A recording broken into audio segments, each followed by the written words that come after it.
자, 한 문제씩 해설을 할게요. 한 문제 하고 한 문제 끝나면 해설하고 뭐 이런 식으로 할게. 왜냐면 서술형 문제다 보니까 우리 뭐 지금 뭐 모의고사 보는 것도 아니고요. 문제풀이 수업을 진행해야 되니까 총 9문제로 구성을 해놨는데 9문제 다 나갈 수 있을까 모르겠다. 못 나가는 확률이 굉장히 커요. 그냥 너희들 수준이 어느 정도인지 몰라서 그냥 9문제 갖고 왔는데 다 못 풀면 나머지는 뭐 숙제로 나오고요. 한 문제 다 풀면은 이제 한 문제 풀이를 좀 진행할게요. 4번 소문제 4번까지만 진행하면 돼. 시간 좀 더 필요하겠지, 그지? 5분도 줘볼게, 알겠지? 풀어봐.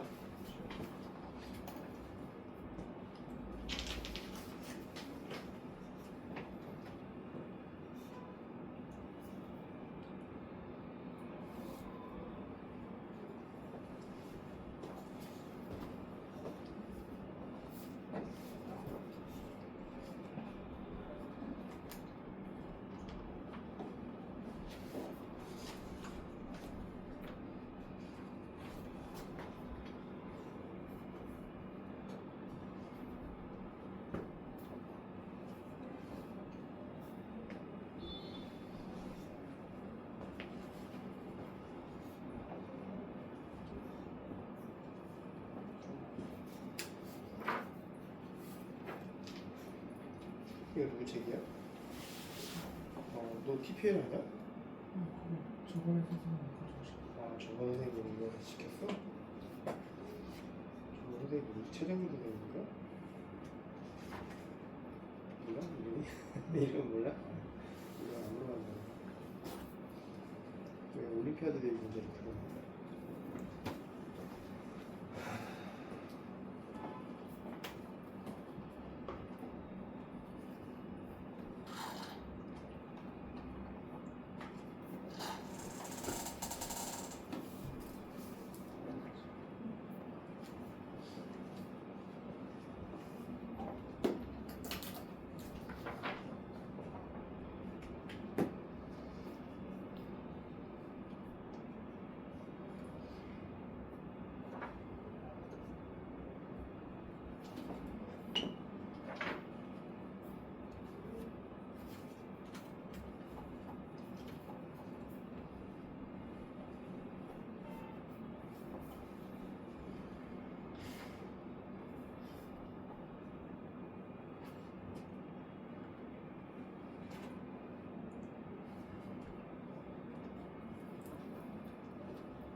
자, 다 됐냐? 3, 4번은 생각보다 그냥 단순한 거기 때문에 대충 얘기하면 될 것 같아요. 1번 한번 해보자. 그 1번 답 나온 사람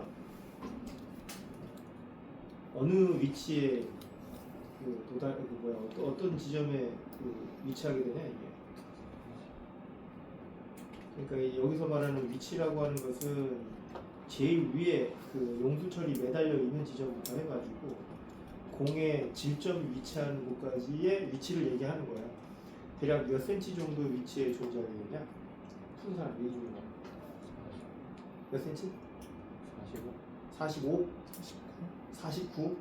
정답은 49cm. 49cm. 그러니까 이제 그 처음에 이제 여러 조건들을 봤을 때 용철 상수가 지금 안 나와 있지, 그지? 그래 안 그래? 안 나와 있어서 용철 상수를 구할 수 있는 이제 표가 위에 그 문제 이제 제시문으로 주어졌습니다. 보면은 가한임이 없을 때는 용수철의 올레 길이가 27cm 이렇게 나와 있지. 용철의 올레 길이가 L0가 27cm인가 27cm L0가. 근데 이제 이런 용수철을 갖다가 지금 뭐야 한 10N 정도 가했더니 용수철의 길이가 17cm가 됐어요. 그러니까 이거 압축된 걸 얘기한 것 같아, 그지? 그래 안 그래? 그러니까 10cm 아니 10N 정도를 가해지게 되면은 그 10cm 정도의 이제 그 길이의 변화, 형태의 변화가 일어난다. 그래서 K 값을 먼저 이제 구해놓고 시작하면 좀 편리하긴 하잖아, 그지? 뭐 안 구해도 상관은 없지만 미리 이제 이런 것들 주어져 있으면 좀 구하시면 될 것 같습니다. 그래서 F는 KX라고 하는 탄성 공식을 이용해가지고 탄성의 공식을 이용해가지고 F에다가 얼마 넣으면 되냐 이거 10N 여기다 여기 10N 집어넣고 X에다가는 10cm 변했으니까 0.1m 이렇게 집어넣고 그런 식으로 계산하면 K는 100N/m 정도 되는 이 정도의 상수값을 가지고 있는 놈이다. 그러면 이 100N/m라고 하는 게 무슨 뜻이지 이게? 용철 상수가 뭘 의미하는 거지? 이 용수철을 1m 늘리는데 필요한 힘을 얘기하는 거 아니냐, 그지? 그래 안 그래? 그러면 대략 1N에 몇 cm 정도 늘어난다는 얘기야 얘는? 1cm 정도 늘어난다 이렇게 생각하면 되는 거지, 그지? 맞냐? 대략 한 1N에 1cm씩 늘어나는 이제 그런 용수철이겠구나. 이제 이런 사항들을 알고서 문제를 접근하면 되는 거지. 그래서 1번과 같은 경우는 지금 총 몇 뉴턴이 가지고 있냐면 이런 식으로 이제 세워놓은 건데 얘가 6뉴턴이고 그 다음에 이 요 물체에다가 이제 실을 매달하고 또 따로 이제 외력으로 한 12뉴턴 정도 주해준 것 같아요. 그러면은 총 18뉴턴. 그지? 그래 안 그래? 그래서 아까도 얘기했지만 1뉴턴당 1cm라고 했으니까 18뉴턴이 작용하면 얼마야? 18cm 정도 더 늘어난다는 얘기지, 그지? 그래 안 그래? 맞냐? 변형된 길이가 18cm일 거 아니야? 그러면 이제 이렇게 해가지고 답을 구한 사람이 있을 것 같긴 해. 근데 문제 읽어보면 알겠지만 이게 좀 서술형 문제들의 좀 뭐랄까 사실 좀 민감성이라고 봐야 되는데 실린더의 안쪽 지름이 8cm이고요. 그거에 딱 맞는 세구술이라는 내용이 딱 나와 있습니다. 그죠? 그래 안 그래요? 뭘 의미하는 거냐면 이 세구술의 이 직경이라든지 이런 것들을 이제 고려를 해야 되는 거 아니겠느냐. 그래서 이 세구술의 질점이 어디에 위치해 있어?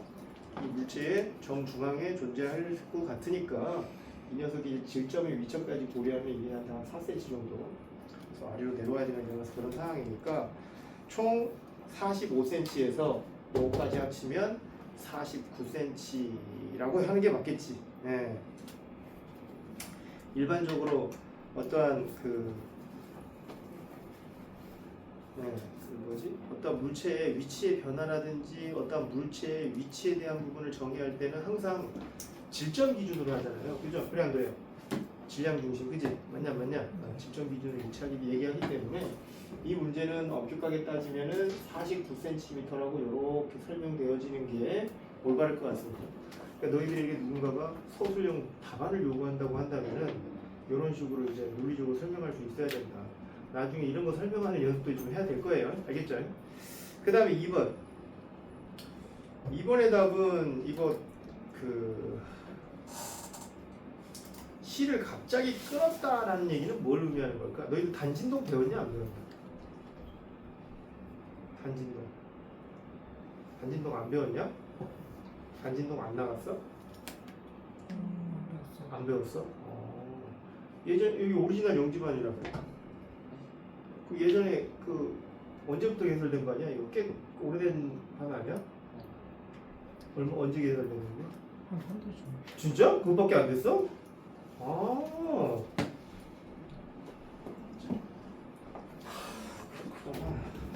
나는 그 오리지널 영지 아니 가구반이라 가지고 작년 그 12월부터 쭉 해왔던 반인 줄 알았는데 그 가구반이 아닌가 보구나. 어찌됐든 단진동에 대한 내용이야. 지금 이렇게 힘을 가해서 이렇게 좀 정지 상태에 있다가 실을 탁 끊어버린다는 얘기예요. 그죠? 그래 안 그래요? 실을 탁 끊어버리는 순간 12뉴턴이라고 하는 힘이 존재해 안 존재해? 존재하냐 안 존재하냐? 안 존재하지, 그지? 그래 안 그래? 하지만은 이미 12뉴턴이라고 하는 이렇게 쭉 당기면서 이 용수철에다가 에너지를 저장을 해놨어, 안 해놨어? 에너지를 저장을 해놨지, 그지? 그래 안 그래? 저 12뉴턴을 쭉 늘리면서 내가 만약 이 줄을 당긴 사람이라고 한다면 내가 용수철에다가 에너지를 저장해 놓은 상태라고요. 그 에너지는 어디 가지 않습니다. 그죠? 그래 안 그래요? 그러니까 이 실을 끊어버리는 순간 요 안에 저장되어 있던 내가 가했던 어떤 힘, 에너지의 크기하고 그 다음에 내가 이 아래로 이렇게 내리는 건 나만 내린 게 아니지. 또 누구도 내렸어? 중력도 그런 일을 해줬죠. 그래 안 그래요? 중력도 지금 아래로 이렇게 잡아 당기고 있는 상태였단 말이에요. 그러면서 이 용수체를 또 아까 얼마씩 얘가 한 6N이니까 한 6cm 늘렸을 텐데 그 6cm 늘린 것만큼에 대한 에너지도 지금 현재 이 안에 저장되어 있는 상태.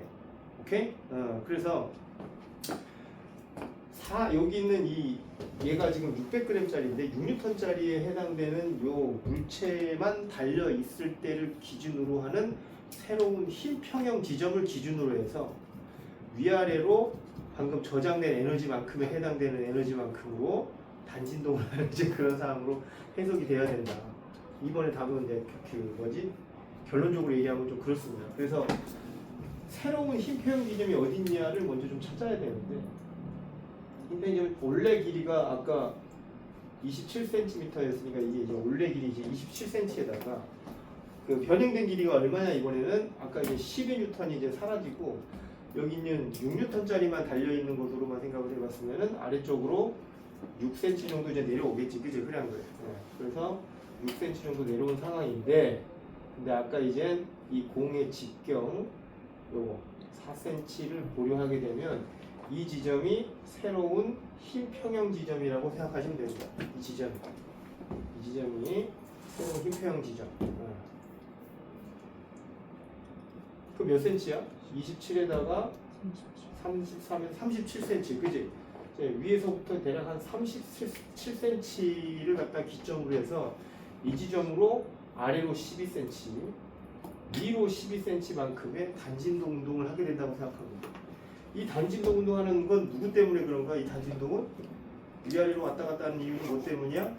바로 아까 이 1번에서 12N만큼 주어졌던, 그지? 그래 안 그래? 12N까지 지금 만큼 힘을 주고 이렇게 쭉 끌어당겼던 그 에너지가 아직 이 용수철에 계속 저장되어 있는 상태인 거고, 중력에 대한 에너지는 이미 6cm만큼으로 해서 새로운 힘표형 지점까지 이미 늘려난 상태이기 때문에 그 에너지는 아직 이 안에 있는 상태인데, 아까 내가 외력으로 따로 가해줬던 12N의 힘에 의해서 그놈이 에너지 전환을 계속 하면서, 그지? 그래 안 그래? 다시 탄성력에 대한 위치 에너지로 다시 운동 에너지로 전환되고 다시 위치 에너지 전환되는 관계로서 이런 반진동 운동을 하게 되는 그런 형태로 해석이 돼야 되겠다. 이번의 답은 그렇게 해주시면 될 것 같습니다.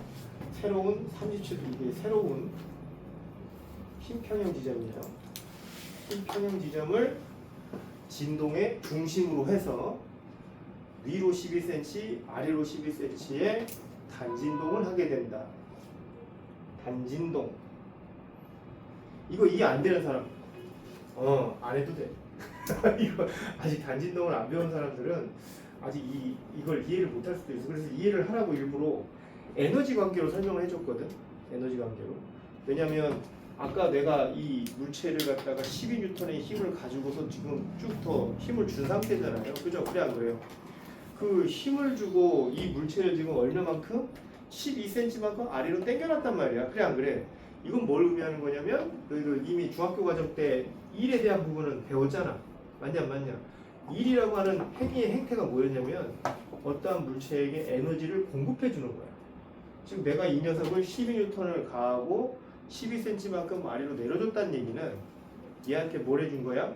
이 용수철에다가 에너지를 공급해 줬다. 근데 에너지라고 하는 것은 새롭게 사라지거나 새롭게 생성되는 개념이 아니기 때문에 이미 공급된 이 안에 에너지가 에너지 전환을 계속 한다는 얘기죠. 내가 만약 12N을 갖다가 빼버렸다고 하더라도 이미 공급해준 에너지가 있기 때문에 그 에너지가 어디로 사라진 게 아니고 이 안에서 새로운 에너지 전환으로서 이러한 운동을 하게 되는 정체가 된다. 주체가 된다. 이제 이런 식으로 이해하시면 될 것 같습니다. 근데 이게 계산이 아직 안 될 거야. 왜냐면 너 한 달밖에 안 됐다며 지금. 그러니까 물리를 한 지 지금 한 달밖에 안 됐다는 얘기 아니에요. 그 책 한 달 했다는 얘기 아니야? 아까 그 앞에 책. 그지? 그래 안 그래? 거기는 이런 내용들이 안 나와 있을 거고 이게 만약 이해가 된 사람들은 기존에 그 좀 물리 진도를 좀 나갔던 사람일 거고 그지? 그래 안 그래? 약간 좀 경험치가 있는 사람들은 이해가 되겠지만 이해가 안 되는 사람들이 더 많을 것 같긴 해. 그래서 얼굴을 보니까 이해가 안 되는 사람이 더 많아 보이는 것 같아. 괜찮으니까 나 손 들어봐. 나 이거 사실 뭔 말인지 잘 모르겠다 지금. 괜찮으니까 손 들어. 괜찮아. 혼날 일은 전혀 아니야. 오케이. 거의 한 3분의 2가 이해가 안 된다고 그러는데 그냥 안 되면 스킵해도 되는 문제야. 알겠지? 이거는 이런 것도 있겠구나 하고 넘어가시면 됩니다. 근데 이런 1, 2번 상황으로 해서 3번, 4번을 해야 되는 거거든. 그치? 3번은 이걸 어디로 갖고 가? 달로 갖고 가는데, 그치? 그냥 달로 갖고 간다는 건 뭘 의미하는 거냐면 지금 지구 중력의 대략 한 6분의 1 정도 되는 공간으로 갖고 간다는 얘기거든. 아무리 여기 2번이 이해가 안 되는 사람도 1번에 대한 3번 문제는 이해를 하셔야 됩니다. 무슨 말인지 알지? 그치? 이 상황을 어디로 갖고 간 거야? 달로 갖고 왔다라고 생각하고 다시 한번 재해석해보라 이 말인가 이거 같은 경우. 그러면 1번 사례 같은 경우는 몇 센치에서 새로운 위치에 존재하게 될까? 40. 그렇지. 44cm. 왜? 여기 있던 세구술의 무게가 아까는 지금 처음 상황에서는 지구에서는 6N이었지만 달에 가게 되면 이게 몇 N으로 바뀌어? 1N의 효과가 바뀌는 거지. 그지? 용수철이 가지고 있는 용철 상수나 이런 거에 대한 것들은 달에 갖고 간다고 해도 안 바뀌어요. 그래 안 그래요? 이 용수철이 뭐 달에 간다고 해가지고 새로운 용수철로 막 다시 변모하고 그러냐? 그건 아니잖아. 그지? 그대로 용수철입니다. 그래서 그 용수철 그대로라고 한다면 역시 1N에 1cm씩 늘어나는 상황이고 다만 여기 있는 요 세구술의 무게가 지구에서는 6N이지만은 달에서는 이게 1N으로 이제 바뀌게 되는 상황이니까. 그치? 그래 안 그래? 그래서 이게 18cm가 늘어나는 게 아니라 얼마 늘어나? 얼마 늘어나? 13cm로 늘어난다고 생각을 해줘야지. 그러려면은 총 아까처럼 가정하면 새로운 흰평형이라는 새로운 이 용수철의 위치는 44cm이지 않겠는가. 3번의 1번은 이 정도만 생각을 해주시면 될 것 같습니다. 2번 실험은 스킵할게요. 알겠죠? 2번 실험은 스킵하고 1번만 하면 이렇다라고 생각하면 됩니다. 4번 우주 공간에 멈춰있는 우주선 안에 같은 도구를 가지고 1, 2번과 반대로 용수철을 이번에는 아래로 향하도록 해놨어. 그치? 그냥 그래. 이번에 아래로 향해. 근데 이 4번의 지금 전제가 뭐냐면 얘를 어디로 갖고 간 거야? 달도 아니고 지구도 아닌 어디로 갖고 가? 우주 공간으로. 네. 우주 공간으로 갖고 가서 실린더를 이렇게 세워서 물체를 이렇게 둔다는 얘기입니다. 그죠? 그래 안 그래요? 네. 근데 이게 우주 공간에서는 중력이 존재하냐 안 존재하냐? 존재하진 않겠지. 그지? 그래 안 그래? 존재하진 않다 보니까 아마 얘가 아래로 누르는 힘은 없을 겁니다. 그래서 아무 힘이 가해지지 않으면 이 길이가 27cm로 그대로 유지가 되어 있는 모습으로 이렇게 보여질 거야. 근데 내가 실을 매달아 가지고 12N으로 잡아 당기면, 그지? 그래 안 그래? 말 그대로 12cm가 더 늘어나게끔 이렇게 형성이 될 것이고, 그때 줄을 딱 끌어버리면 이번엔 어떻게 될까? 39에서 15cm. 그렇지. 여기를 흰 평형 지점을 해가지고 위아래로 12cm인 반진동 운동을 하게 될 거라고 생각하시면 됩니다. 오케이? 이렇게 해석하면 돼. 알겠죠? 자, 이게 이제 4번의 정답입니다. 자, 이렇게 한번 서술형 평가에 대한 대비를 좀 해봤고요.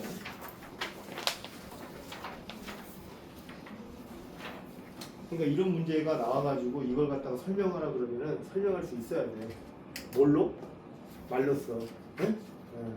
말로써 설명할 수 있어야 돼. 너희들 면접은요, 그 너희들에게 풀이 시간을 줍니다. 문제를 풀 수 있는 시간 한 30여 분 줘요. 30분 정도 푼 다음에 면접관 앞에서 왜 그러한 답안이 나오게 됐는지 설명하면 돼. 그게 이제 면접 대비. 면담하고 면접은 다른 겁니다.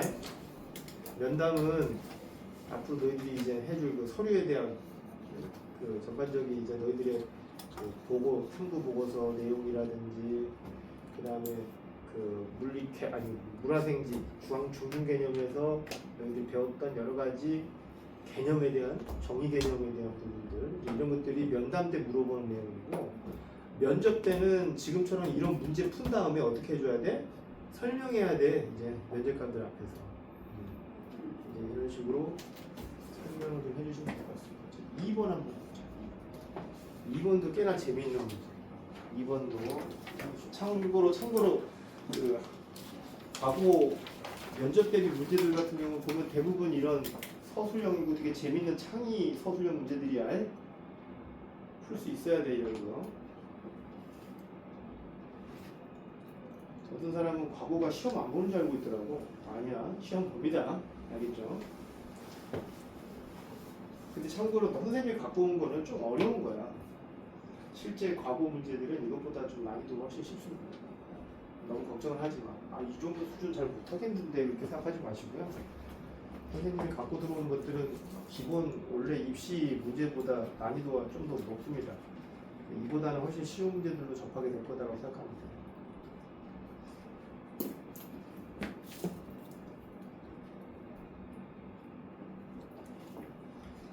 자, 2번에 1번 조금 오해하는 사람이 있던데. 자이로드롭 타봤죠? 타본 사람 들어봐. 야, 그것도 타야. 와, 이거 안 무섭더냐? 타본 사람 알 거야. 타보면요, 희한하게 내 엉덩이가 좀 들립니다. 타본 사람 아마 느낄 거야.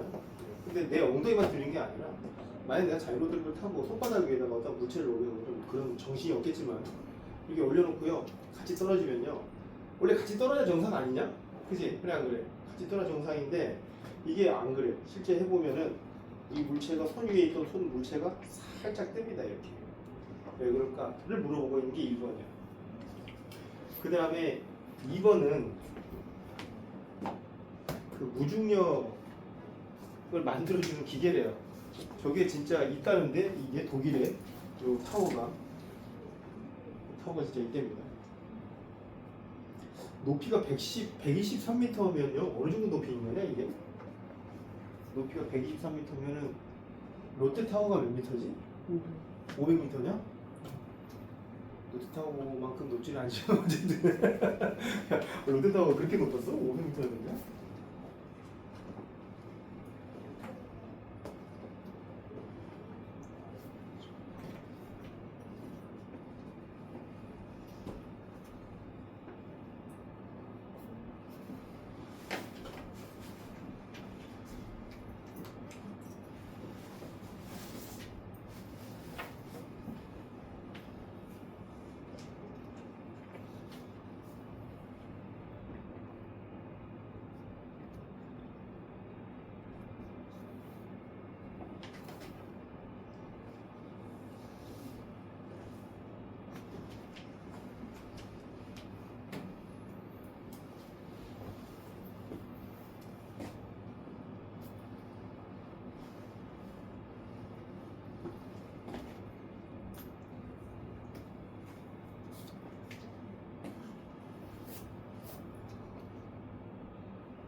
자, 설명 되겠냐? 2번 같이 해보자. 2번에 1번 지금 아마 못 쓰는 사람들이 꽤 많아가지고 같이 설명을 좀 해줘야 될 것 같은데 못 풀었지 그지? 2번 1, 2번 푼 사람 손 들어봐. 설명 좀 들어보고. 아무도 없네? 예, 한번 들어보세요. 알겠죠?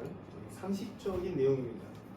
이런 정도 내용은 좀 알고 있어야 되지 않을까 싶은데 어떤 물체가 낙하하는 이유는 뭐 때문이야? 낙하하는 이유는 그 물체에게 가해지는 중력이 있기 때문에 그치? 그래서 일반적으로 그 물체의 낙하 속도를 고려하기 위해서는 그 물체에게 가해지는 지금 힘 그리고 가속도 이런 것들에 의해서 그 물체의 속도가 결정됩니다. 특히 가장 핵심적인 것은 가속도의 크기가 얼마냐 이게 이제 가장 핵심적인 내용인 거거든요. 근데 그때 그 물체의 가속도의 크기는 실제로 이런 식으로 구해집니다. 어떠한 물체가 가해지고 있는 중력의 크기에다가 뒤에 KV는 뭐냐 이거? KV가 저항력을 구하는 공식이야 일반적으로. 공기 중에서 낙하하는 물체가 있다고 한다면 그 물체의 저항력은 KV라고 하는 거에 의해서 결정됩니다. 이때 이제 K가 좀 되게 복잡해. 이 K는 나중에 이제 대학교 가서 배우고요. 이 물체 형태나 모양에 따라 다 다른데 이 저항계수라고 생각하면 돼요. 저항계수가 이제 K인데 그때 이 저항계수 K에 의해서 V만큼의 속도를 가지게 되면은 그러니까 즉 속도가 점점점 빨라지게 되면은 저항력의 크기도 점점점 세집니다. 일반적으로. 오케이? 그런 뜻한 게 이제 그걸 뜻한 게 KV라고 생각하면 되는 거고. 너희들 운동 방정식 알죠? F는 MA에 의해서 요 물체에게 어떤 물체가 공기 중에서 낙하할 때는 이런 힘에 대한 관계가 성립이 되는데 이런 R자임에 의해서 MA라고 하는 운동 방정식이 성립을 하니까 M만 남기고 A만 남기면은 이런 방정식이 성립한다는 얘기입니다. 그래서 어떤 물체가 낙하할 때 그때 그 물체의 가속도는 G-M분의 KV로 구해지는 거야. 근데 여기서 한번 봐봐. KV는 이 둘 다 만약 예를 들어서 얘가 갖고 있는 질량이 M이고 얘가 갖고 있는 질량이 M이라고 가정을 하면 둘 다 똑같이 저항계수 K 받고 같이 떨어진다고 하면 속도가 V라고 했대. 그지? 거의 비슷한 속도로 이제 떨어진다고 가정을 하게 되면 요 값은 일정한데 결국은 저항 그 계수하고 이 질량의 관계로 이 물체의 가속도가 결정된단 말이야. 즉 나는 지금 어디에 해당되냐면 낙하하는 그 자이로드롭 그지? 그래 안 그래? 그러니까 나의 질량은 엄청 크다고 봐도 될 것 같아. 하나가 돼서 같이 떨어지고 있는 거니까 그지? 그에 비해서 손에 올라가 있는 요 물체는 질량이 어때요?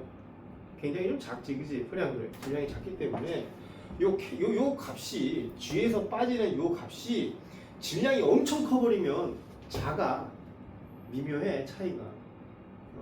자이로드롭 보면 알 거야 그 규모를. 가벼워 보이냐 무거워 보이냐? 무겁지 그지? 그래 안 그래? 그러니까 걔 같은 경우는 같은 저항력을 받는다 하더라도 요 M이 너무 커. 그래서 사실 이 G값에서 빠지는 값이 그렇게 크지는 않을 겁니다. 맞죠? 그래 안 그래? 근데 반대로 고무공 같은 경우는 질량이 너무 작아. 그지? 작은 값이다 보니까 이게 상대적으로 좀 많이 빠질 수 있어. 그러니까 똑같이 떨어진다 하더라도 손 위에 올라있다 하더라도 이게 저항력의 크기가 좀 다를 수 있어요. 질량 차이에 의해 가지고. 그래가지고 가속도가 좀 달라. 나는 거의 G에 가깝게 떨어지는 이제 그런 상황이라 하더라도 공은 G보다는 좀 작은 값으로 떨어질 확률이 좀 크죠. 무슨 말인지 알지? 그지? 그러니까 속도 차이에 의해서 공중에 뜨는 현상이 발생되는 겁니다. 왜? 낙하속도가 다르거든. 낙하속도. 내가 더 빨라. 실제로 공보다. 그런 논리라고 생각하면 돼. 그게 이제 1번의 답이야. 알겠지?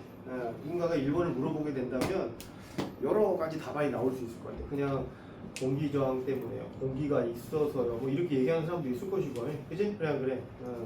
근데 이제 그것보다는 낙하속도의 차이가 그 물체의 이제 가속도의 크기에 의해서 결정되는데 그 가속도의 크기는 이런 거에 의해서 결정되니 그런 거 아니겠느냐 이렇게 설명해 주는 게 좀 더 논리적일 것 같고.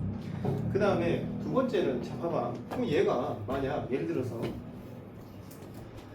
A라고 하는 가속도로 떨어지고 있다고 가정해보자. 아이고 안 나오네.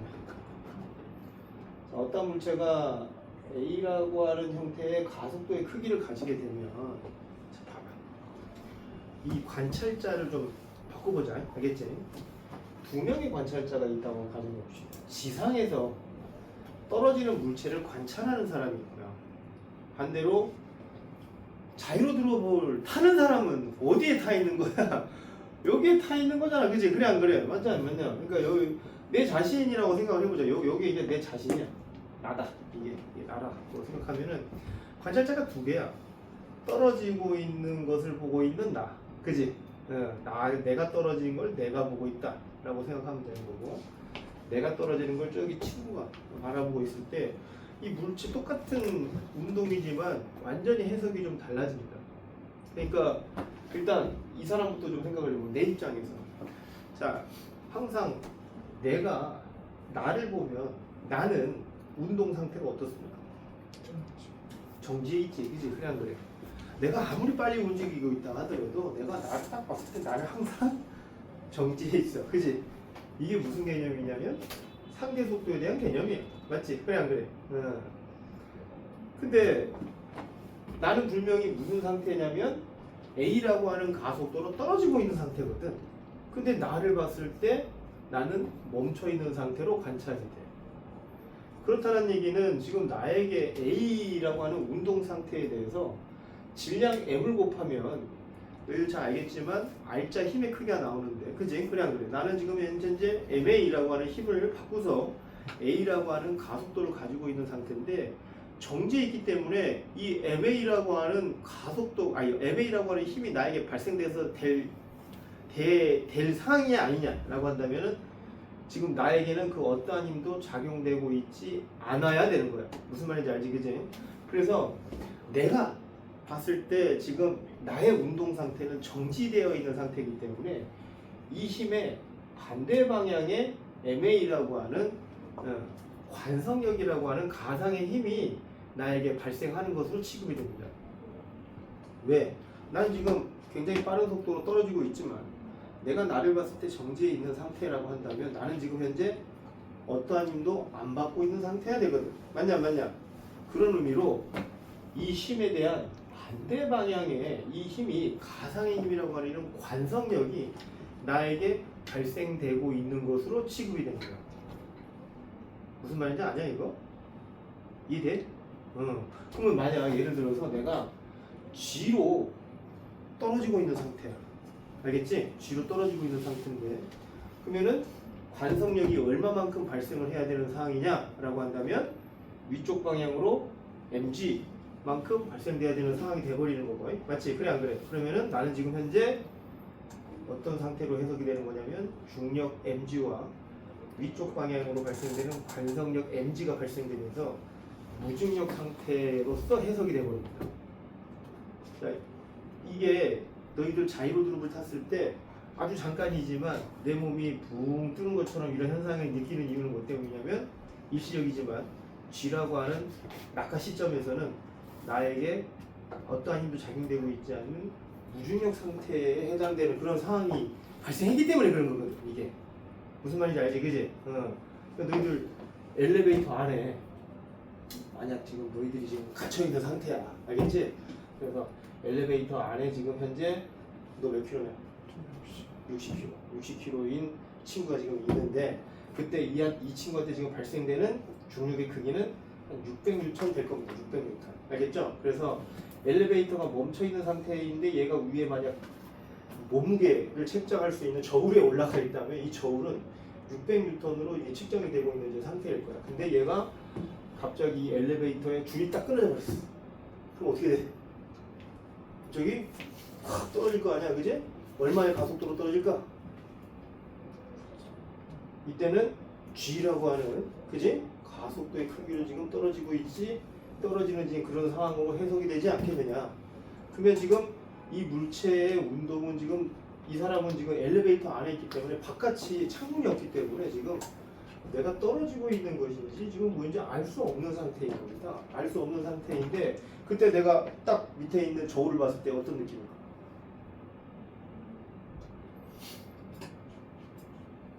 나는 지금 내가 봤을 때 정지해 있는 상태야. 근데 바깥에서 봤을 때 지금 이거 떨어지고 있는 상태거든? 무슨 말인지 아냐?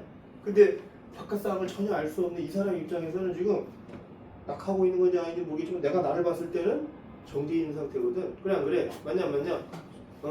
그러면은 얘한테서 위로 따로 600N이라고 하는 관성력이 발생을 해버리게 되면서 여기는 저울에 0이라고 하는 숫자가 딱 찍혀버려요. 실제로. 무슨 말인지 아냐 이거? 이게 낙하할 때 일어난 일이거든. 낙하할 때.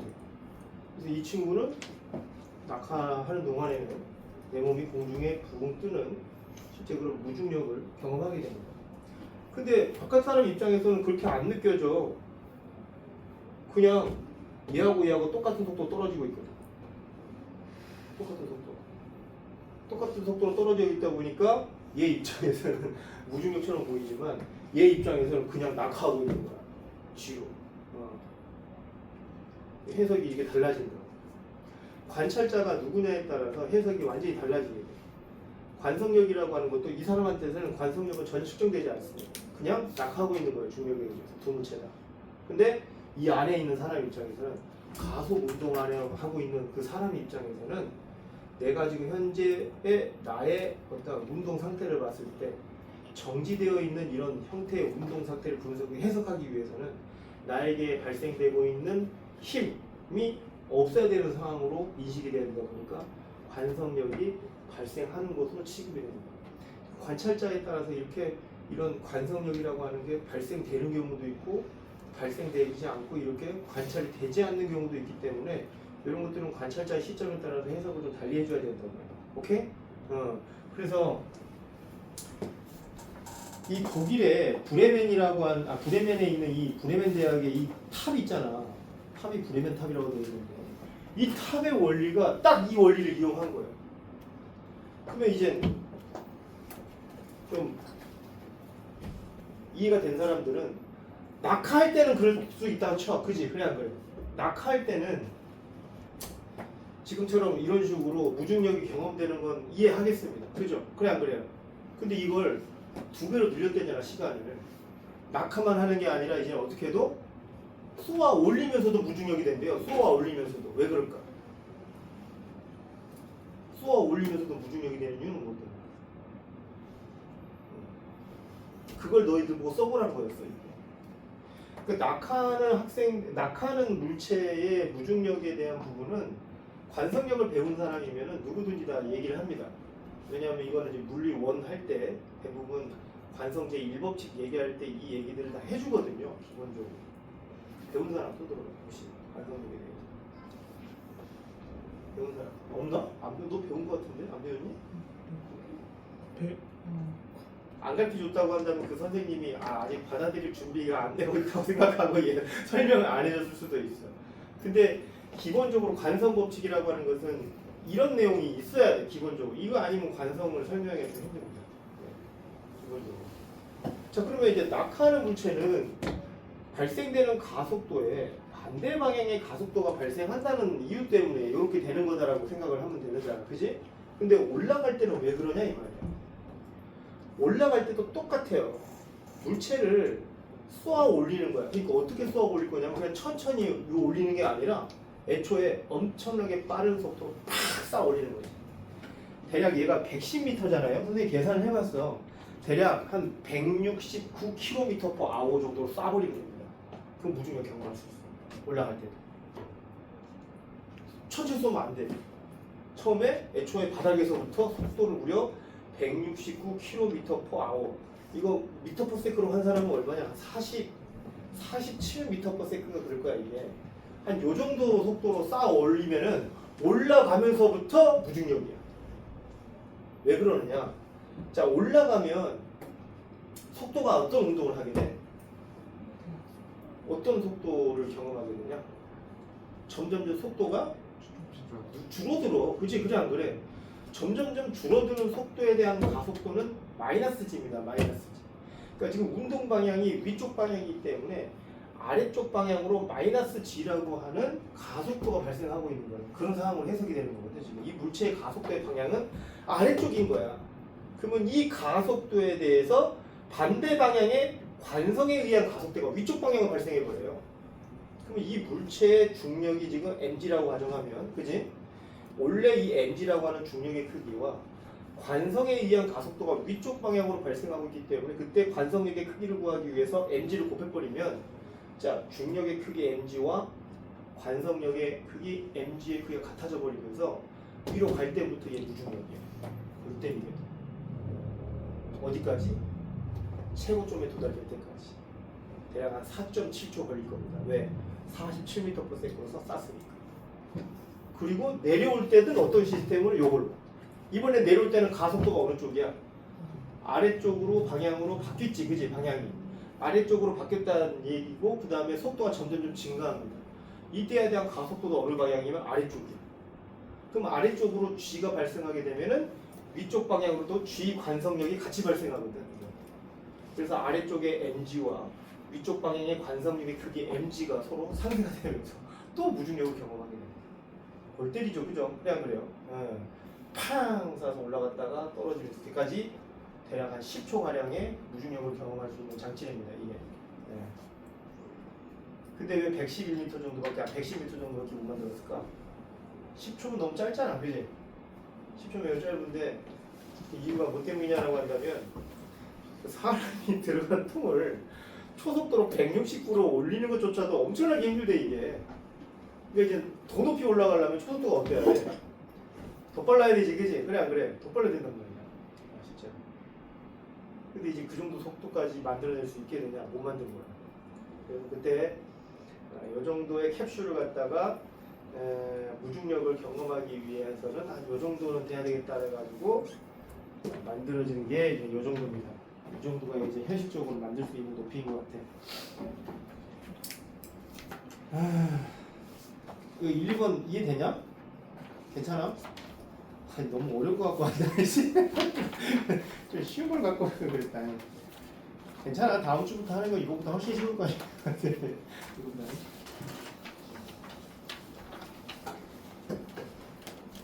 다음 3번은 넘어가자.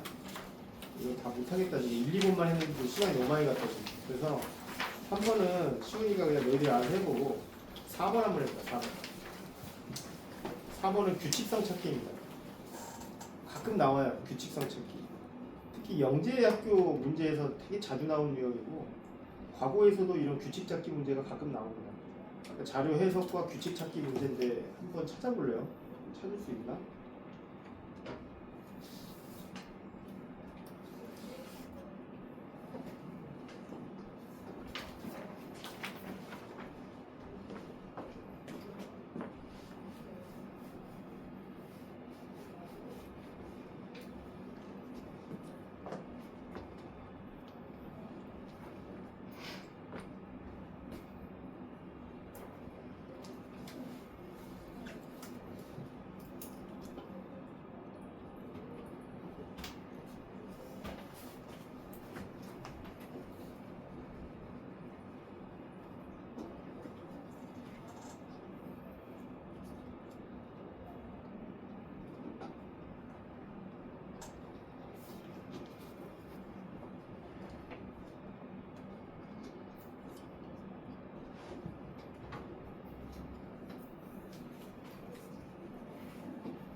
자, 정답 나온 사람.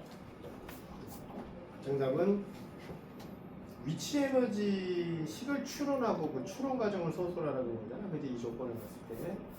정답은 위치 에너지는 R분의 OC로 정의됩니다. 이건 이렇게 해야 될 것 같아요. 여기서 이제 R은 뭘 의미하는 거냐면 거리를 얘기하는 겁니다. 거리. 그래서 이제 뭐 거리분의 50이다. 그럼 이제 R분의 50이다. 이런 식으로 해주면 될 것 같은데 정답은 이렇게 정의되어 있습니다. 그러면은 나는 이 문제를 봤을 때 조금 난이도가 있다고 생각하는 이유가 뭐 때문이냐면 너희들이 포텐셜 에너지라고 하는 거에 대한 의미를 제대로 알고 있겠느냐라는 겁니다. 그러니까 이게 뭔 뜻이냐? 어떤 물체 X가 있어, X가 있는데, 그지? 이 물체에 가까이 돌을 갖다가 이제 집어 던진 거죠, 그죠? 그래 안 그래요? 돌을 가까이 쭉 던졌더니 얘가 갑자기 이렇게 천천히 속도가 느려지면서 이미 그 거리까지 간 다음에 여기 와서 어떻게 됐냐면 얘가 최종적으로 속도가 0이 되는 이제 그런 상황이야. 맞지? 맞냐 안 맞냐? 맞냐 안 맞냐? 이 뭔 뜻이냐면 이게 얘가 갖고 있던 처음에 속도가 있었어 없어서 보면은 지금 속력이 1m/s 뭐 3m/s 뭐 이런 식으로 속도가 좀 있잖아 지금. 그지? 그래 안 그래? 그러니까 얘가 갖고 있던 속도가 있었었는데 속도가 있다는 얘기는 지금 현재 이 물체가 뭘 갖고 있는 거냐면 운동 에너지를 갖고 있는 상태인 거거든. 근데 얘한테 가까이 가면서 어느 순간 어떤 임의의 거리만큼 떨어지는 상황에서 멈춰버리면, 그지? 그냥 어느 정도까지 가면 뭐 대충 최대까지 갈 수 있는 거리가 이제 R로 나와 있는데 요 정도까지 가면 얘가 멈춰버린다는 얘기예요. 최종적으로. 그지? 그래 안 그래? 그럼 멈췄다는 얘기는 뭘 의미하는 거냐면 이 에너지 어디로 갔냐 지금? 이 운동 에너지 어디로 가버린 거야 이거? 운동 에너지가 원래 처음에 있었을 건데 이거. 그렇지. 운동 에너지가 완전히 0이 됐다. 속도가 0이 됐다는 얘기는 운동 에너지가 0이 됐다 이렇게 생각하면 되는데 그 운동 에너지가 모두 위치 에너지로 저장된 것이 아니겠느냐. 그럼 거기서 위치 에너지의 정체가 뭐야? 위치 에너지는 중력에 대한 위치 에너지도 똑같은 의미인 거야. 대체 위치 에너지에 대한 부분에 대한 개념이 대체 뭐냐? 라고 한다면 저장된 에너지를 의미하는 겁니다. 그 위치에서 그 물체가 갖게 되는 저장된 에너지야. 무슨 말인지 아냐 이거? 어떤 물체가 만약 중력이 존재하는 공간에서 내가 얘를 이렇게 들어가지고 이렇게 여기다 이제 올려잖아, 그지? 이 느낌이 무슨 느낌이냐면 지금 너희들 보이지만 눈에 보이지 않는 지금 용수철이 여기 달려 있는 겁니다. 그럼 내가 얘를 쫙 끌어서 여기다 딱 올리면요, 용수철을 쫙 늘려준 효과하고 똑같은 거야. 그래서 용수철에 이렇게 되면 뭐가 저장이 돼? 에너지가 저장이 되는 거잖아. 눈에 보이지 않는 용수철에 에너지가 저장되는 느낌입니다. 이 위치 에너지를 만드는 게 이제 그런 느낌으로 보시면 되는 거거든요. 무슨 말인지 아냐 이거? 그러니까 이걸 그대로 여기다 적용시키면 얘가 여기다 쭉 가게 되면 지금 여기 이제 용수철 눈에 보이지 않는 용수철이 있었다는 얘기인데, 그지? 그래 안 그래? 걔를 쭉 누르는 거야 지금. 누른다는 느낌으로 생각하시면 됩니다. 이게 쭉 누르는 거야. 눌렀다가 이 지점까지 최대로 압축돼서 딱 정지했다. 그러니까 이게 이 위치에서의 위치 에너지인 거야. 이게 무슨 말인지 알지, 그지? 그게 위치 에너지입니다. 그러니까 결국은 이 문제에서는 속력을 가르쳐 준 건 위치 에너지에 최대로 저장될 수 있는 에너지의 크기가 얼마냐를 나타낸 거야. 맞지? 그래서 얘네들로 모두 운동 에너지를 구할 수 있어. 여기 있는 걸로 다 구할 수 있어. 왜냐하면 질량이 위에 나와 있고 속력이 나와 있기 때문에 우리가 기본적으로 운동 에너지 공식이 2분의 1 mv의 제곱이기 때문에 이거 구할 수 있어.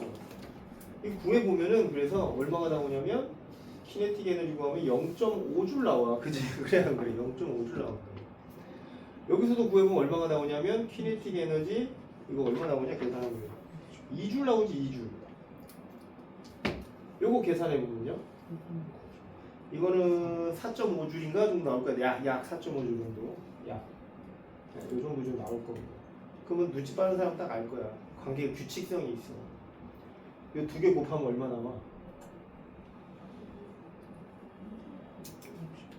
한 50 가까이 나오지, 그지? 50 비스무리하게 나오잖아. 50이 상수다. 이렇게 생각할 수 있는 거죠. 지금 이때 근데 여기서 최대로 저장될 수 있는 이 운동 에너지가 결국은 최대로 저장될 수 있는 위치 에너지라고 봐도 되는 거니까. 그래서 관계를 이 포텐셜 에너지에다가 거리 R을 곱해주면 항상 얼마가 나온다? 50이 나온다. 근데 이제 이 문제는 위치 에너지에 대한 관계를 구하는 거니까 R만 이항시킨 거죠. 그래서 이 포텐셜 에너지는 R분의 50이다. 이런 식으로 관계를 좀 만들어주면 어떻게 모르겠어. 이제 이렇게 하는 거래. 이렇게 하는 거라는데 이게 뭐 쉽지는 않을 것 같아. 맞은 사람 혹시 있냐? 맞은 사람 없냐? 넘어갑시다. 이런 것도 있다더라. 그 다음에 5번도 좀 쉬우니까 넘어가도록 하고요. 이번에 6번 한번 넣읍시다. 여기 답안지 다 나눠줄 거니까 못 푼 것들은 나중에 풀어봐. 알겠지? 답안지 줄 테니까. 5번은 일부러 좀 넘어가는 거야. 쉬워서. 6번 한번 해주세요.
설명할 수 있겠냐? 자, 같이 한번 해봅시다. 일단은 1번 전류를 흘려줬을 때 저울의 무게가 늘어나거나 줄어드는 이유는 뭐 때문인 것 같아? 뭐 때문인 것 같아? 지금 저울이 어디에 있어? 이 아래 지금 여기 있어. 이 아래 지금 저울이 지금 있는 거야. 이런 식으로. 그지? 그래 안 그래? 저울이 지금 있어가지고 이 저울의 무게가 늘어나거나 줄어든답니다. 왜 그런 거냐 이 말이지.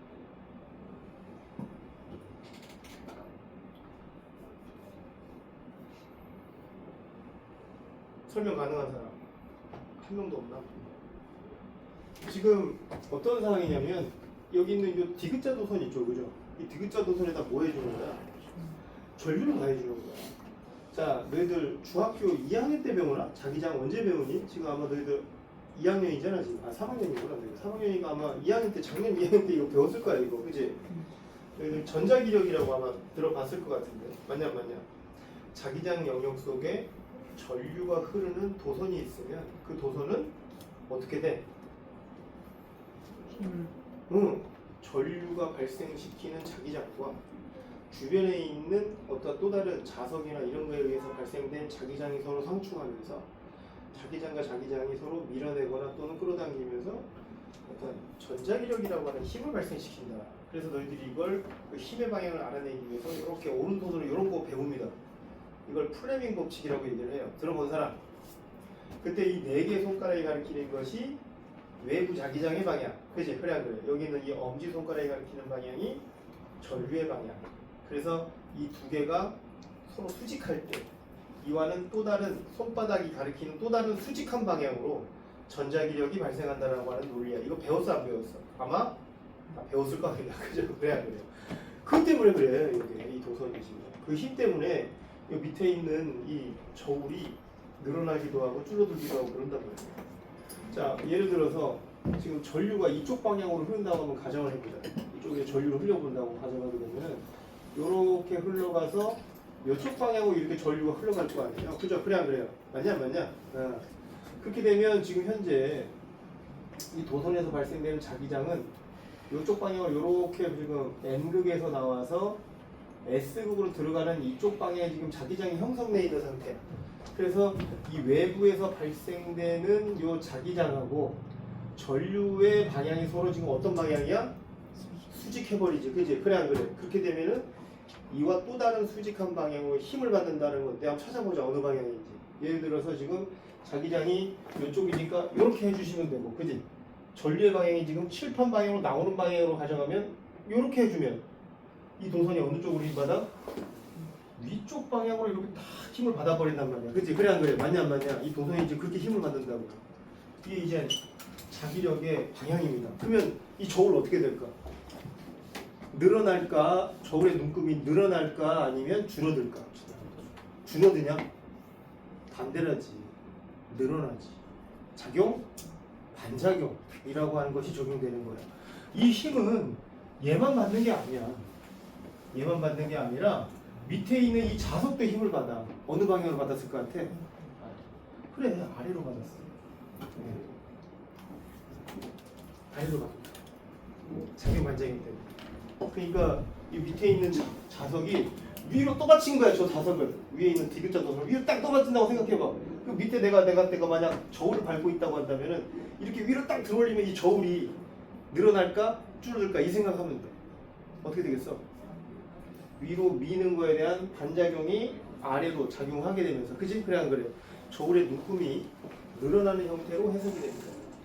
그래서 지금 이 저울의 눈금이 늘어나거나 감소하는 원인을 이런 식으로 설명하면 되지 않을까? 오케이? 이해되냐 이거?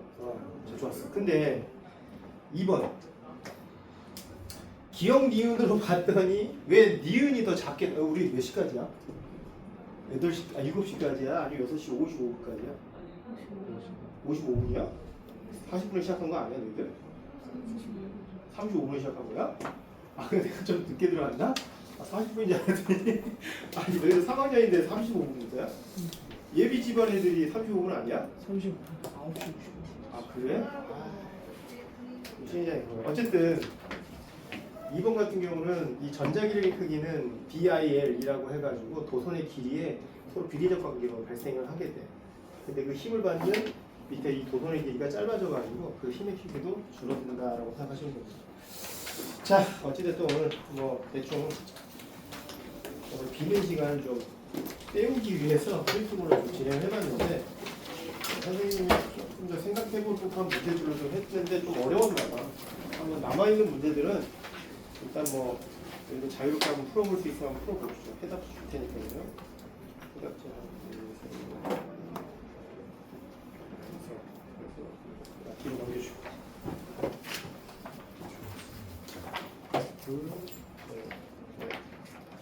다음에 또 볼 수 있으면 봅시다. 고생하셨어요.